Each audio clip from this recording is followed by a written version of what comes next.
Hey, what's going on, gamers? This is HUD Zero Omega.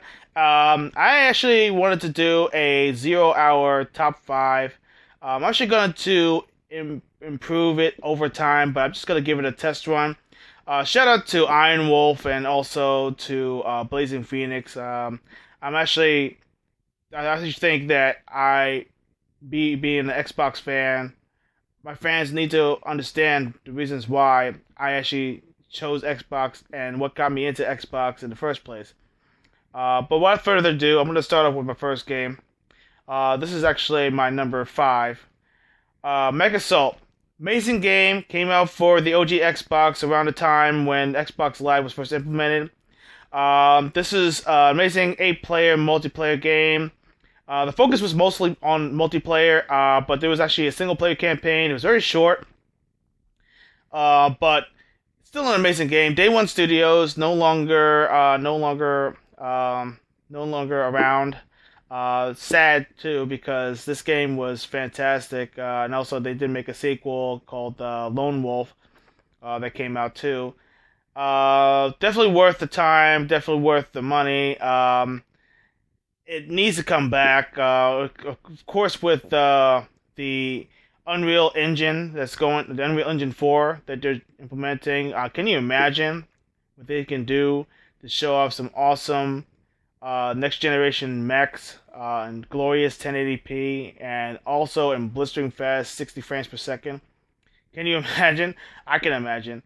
And you can even up the ante. Instead of 8 players, you can actually do 16. So, hey, Phil, if you hear me, look into the series. Hopefully, you bring it back. My number four is another amazing game. This is actually a multiplayer. It's Crimson Skies. This game came out also around the same time, a little bit after. I think it was later in the year. It's a multiplayer, 16 player dogfight action game.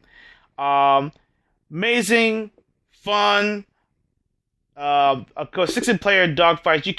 You can't go wrong with that. You can be able to go through caves. You actually blast blimps. You get power ups. Come on. I mean, dogfighting is so hard to find nowadays, especially when it comes to next generation console. Actually, for any console. I mean, besides Ace Combat, but you know, what? Look into this. We have to bring this back.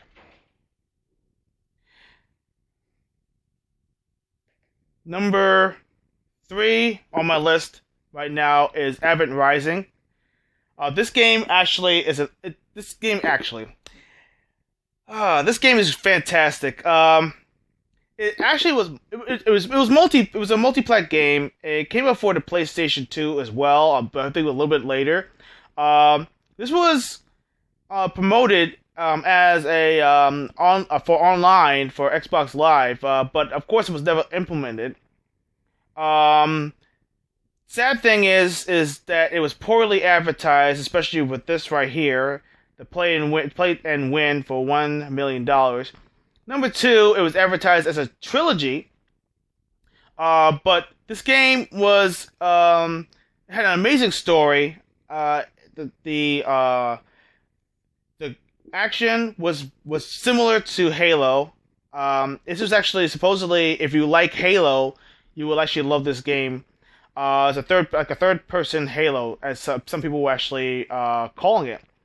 Um, it came out around the same time as Halo 2, which is the reason why it didn't really get much play, and that was a bad choice for marketing.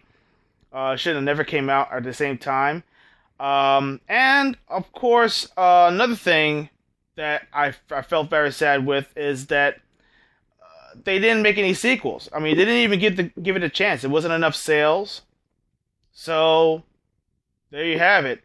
The story was written by Orson Scott Wells, Orson Scott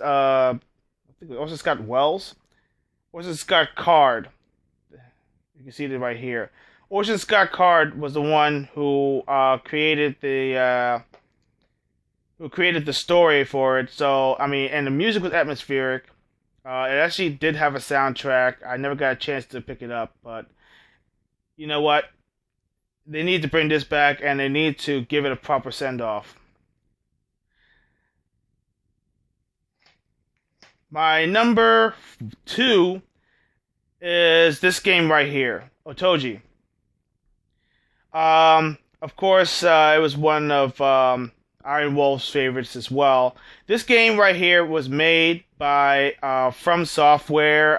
Was actually and was published by Sega. Definitely worth every penny. One of those games that fell under the radar. I love the mythical lore of this game. For one reason, it was hard. From Software has been known for making very hard games. It's worth all of your time. It's punishing. There's great power ups. I love the Japanese folklore. It looks like amazing. The bosses are huge. Indestructible environments. I mean, that really shows off the power of the OG Xbox. So that's another game that needs to come back, and if they could, they should bring this back, especially since Bloodborne came out, made by the same company. This could be Xbox's tribute to that type of game genre.